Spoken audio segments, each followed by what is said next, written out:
Hello नमस्कार दोस्तों, 30 minute GS में आपका एक बार फिर से बहुत बहुत स्वागत है। आज बात करेंगे, एक छोटा सा टॉपिक है फसल चक्र के लाभ। कुछ भी वैसा इंपॉर्टेंट नहीं है, बस आपके दिमाग में थोड़ा सा पड़ा होना चाहिए, इसलिए मैंने उसमें आता है ना आपके सिलेबस में तो बता दिया। कोई ऐसा इंपॉर्टेंट नहीं है, लेकिन बनाना हमारी मजबूरी है, तो आप इसको फास्ट स्पीड में भी देख सकते हैं।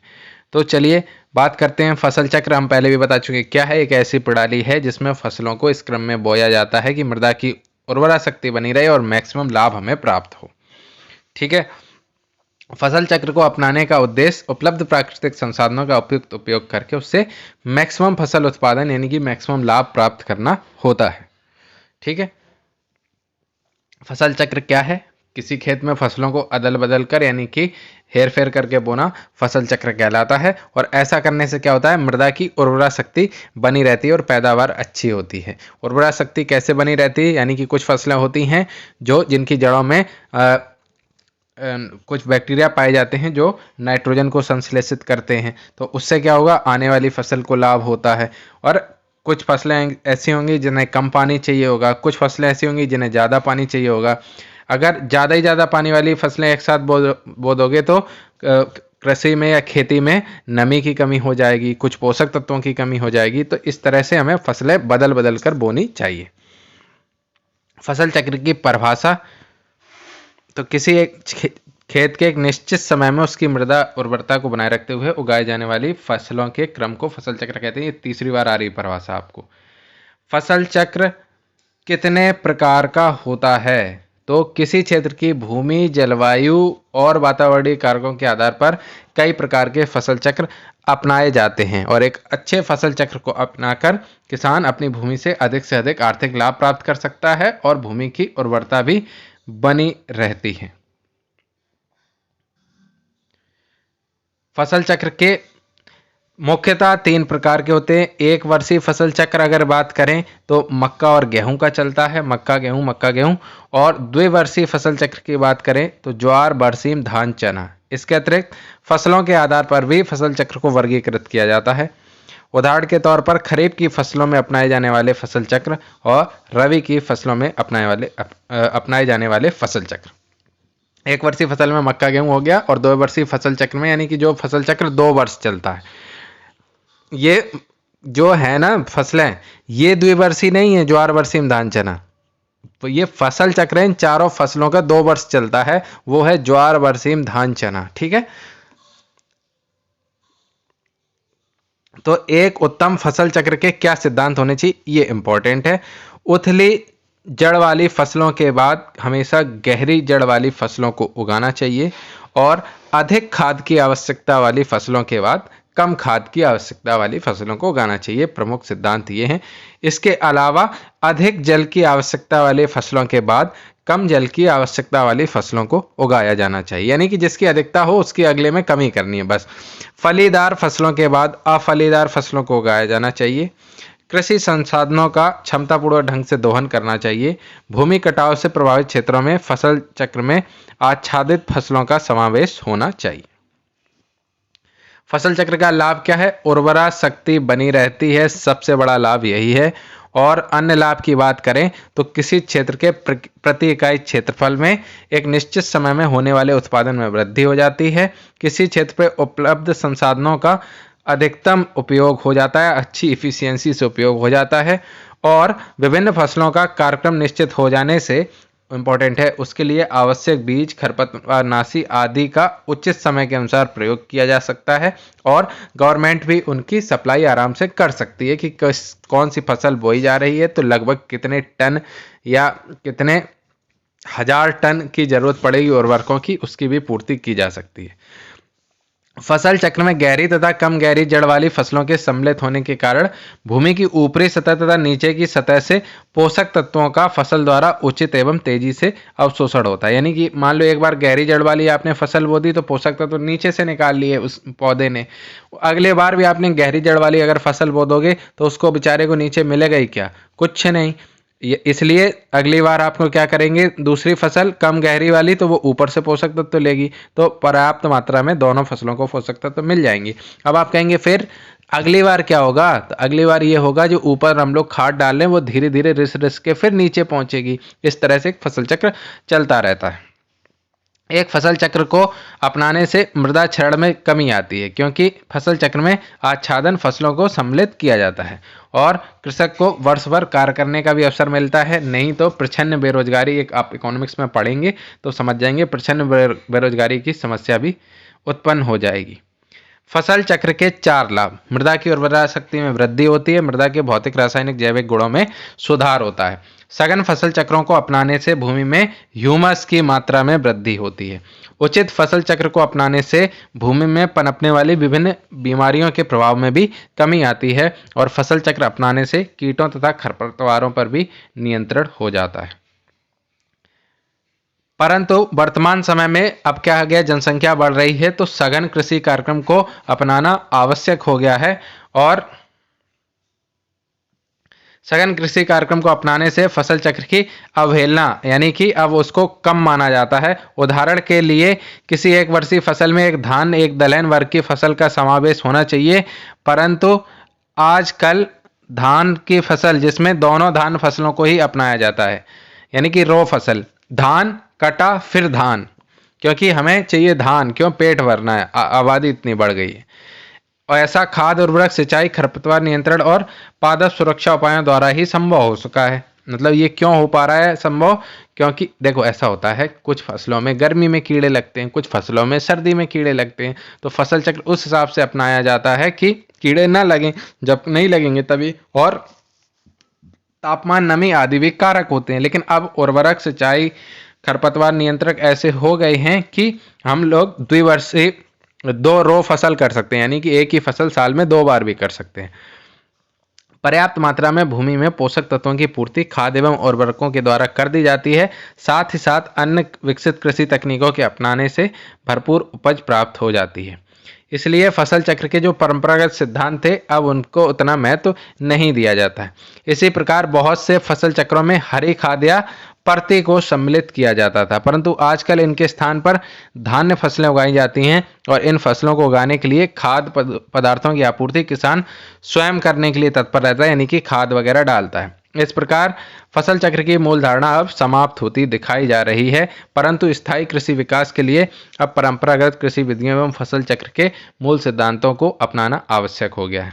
अब बात करते हैं क्रॉपिंग स्कीम यानी कि शस्य योजना। शस्य का मतलब होता है फसल।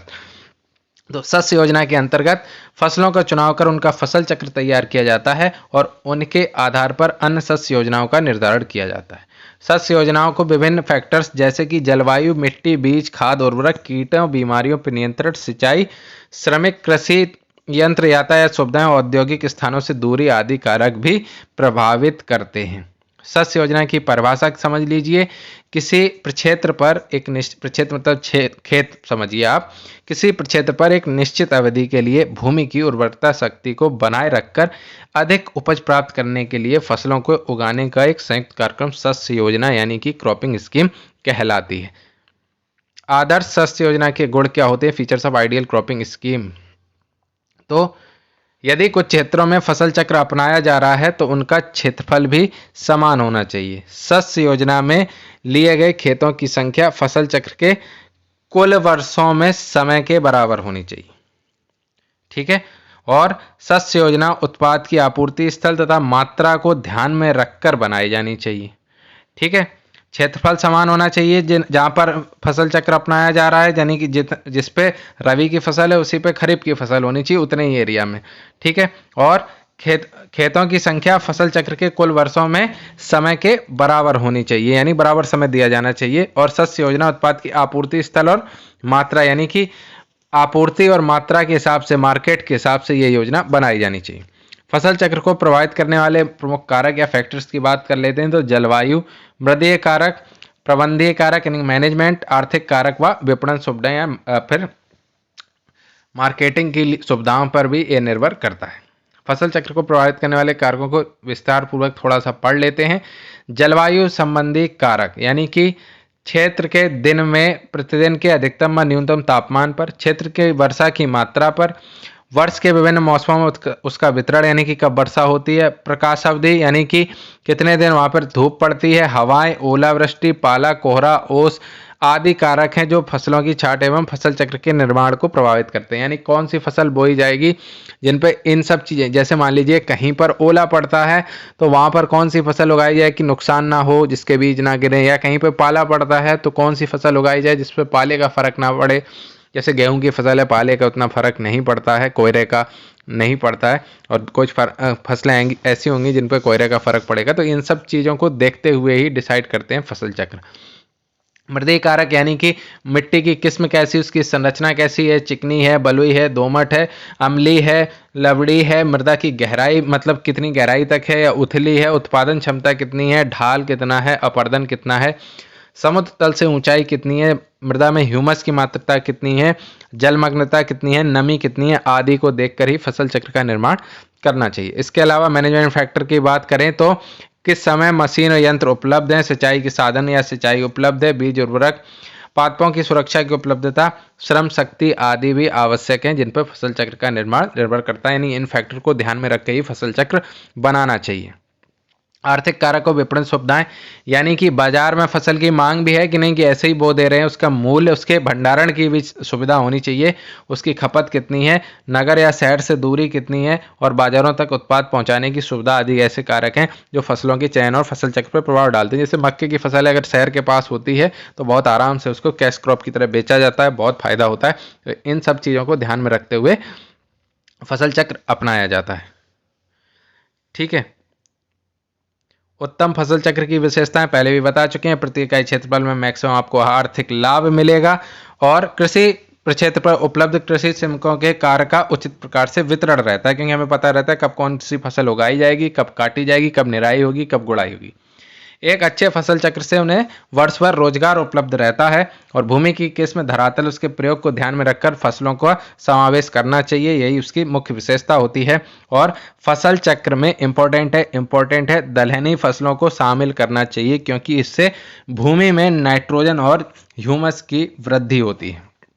ऐसी फसलों को उगाया जाना चाहिए जिनसे फसलों के रोगों तथा उनमें लगने वाले कीड़ों आदि पर भी प्रभावशाली नियंत्रण हो सके। यानी कि कुछ फसलें ऐसी होती हैं जिनसे कीट दूर भागते हैं, तो ऐसी फसलों को भी उगाया जाना चाहिए। तो फसल चक्र के चुनाव या फसल चक्र के निर्धारण के प्रमुख फैक्टर की बात करें तो भूमि की उर्वरता बनी रहे, प्रति इकाई क्षेत्रफल से मैक्सिमम लाभ प्राप्त हो, भूमि की किस्म की जानकारी हो, धरातल एवं यानी कि कैसी उसकी सतह है, उसका प्रयोग कैसा है, जलवायु, फसल उत्पादन, उत्पाद मूल्य, शहर से दूरी, श्रम व धन की उपलब्धता, सिंचाई जल उपलब्ध है कि नहीं है, किसान की मैनेजमेंट और मतलब समय दे पाएगा नहीं दे पाएगा, पादप सुरक्षा समस्या और निस्तारण, यानी कि कई बार आजकल तो पशुओं से भी सुरक्षा करनी पड़ती है, और कुछ फसलें ऐसी होती हैं जो पशु नहीं खाते हैं, उनको भी देखना पड़ता है, और फसल चक्र का उद्देश्य पूरा हो रहा है कि नहीं, इन सब चीज़ों को ध्यान में रखते हुए ही फसल चक्र को निर्धारित किया जाता है। फसल चक्र सघनता या फिर सस्य गहनता किसे कहते हैं, तो सस्य गहनता होती है फसल चक्रों की संख्या इंटू 100 अपॉन में फसल चक्र के वर्षों की संख्या। यानी किसी प्रक्षेत्र पर फसल चक्र में फसलों की संख्या को फसल चक्र के वर्षों की संख्या द्वारा भाग देकर प्रत्येक फसल चक्र की सघनता को अलग अलग प्राप्त किया जा सकता है। यानी कि फसल चक्र में फसलों की संख्या इंटू 100 अपॉन फसल चक्र, ये अपॉन है, एक मिनट देखना,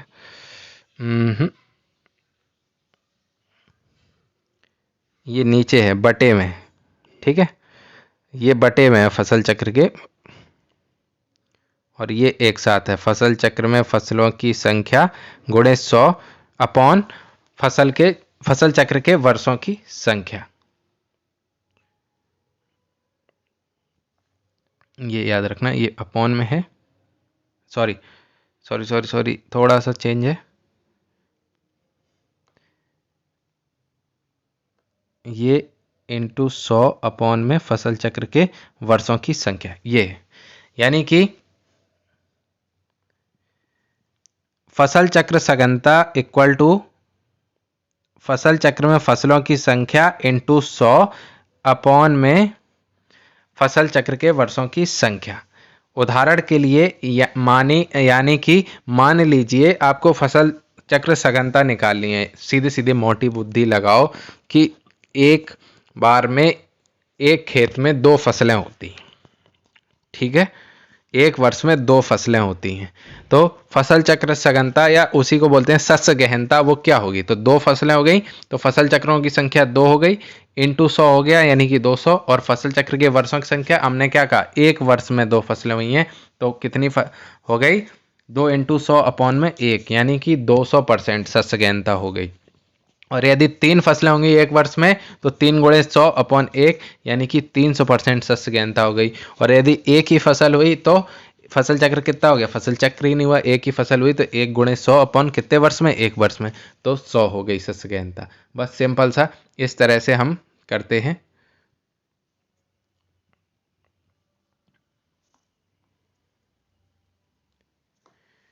तो फसल चक्र शस्य गहनता किसे कहते हैं? शस्य गहनता इक्वल टू कुल कृषिगत क्षेत्र से शुद्ध कृषिगत क्षेत्र इंटू 100। माने ये भी थोड़ा सा गलत लिखा है, 1 मिनट।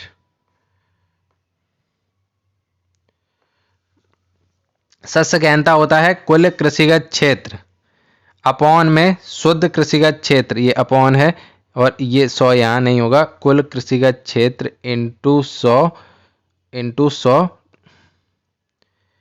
कुल कृषिगत क्षेत्र इंटू 100 अपॉन में शुद्ध कृषिगत क्षेत्र। यानी कि जैसे मान लीजिए 1 बीघा जमीन है, ठीक है, और 1 बीघा जमीन में एक बार फसल आपने एक बोई और दूसरे बार एक बार फसल बोई तो कुल कितना हो गया? एक बार 1 बीघा बोया, फिर वो काट ली, फिर दोबारा वही फसल बोई तो कितना हो गया कुल कृषिगत क्षेत्र? 2 बीघा हो गया ना, 1 + 1 तो 2 हो गया, तो 2 इंटू 100 हो गया। और अपॉन में शुद्ध कृषिगत क्षेत्र यानी कि है तो वो एक ही बीघा, वास्तविकता में तो एक ही बीघा की फसल है, वो अलग बात है कि एक वर्ष में हमने उससे 2 उत्पादन ले लिए तो इसकी शस्य गहनता हो जाएगी 200%। बस इस तरह से हम यहाँ पर शस्य गहनता निकाल लेते हैं। बाकी हम इसमें लिख नहीं पा रहे हैं, राइटिंग पैड हमारा थोड़ा सा बिजी है, तो बाकी आपको समझा देंगे नोट्स में भी, ठीक है। तो शस्य गहनता, फसल चक्र सघनता, दोनों के आंसर आपको सेम ही आएंगे। तो चलिए, बहुत बहुत धन्यवाद।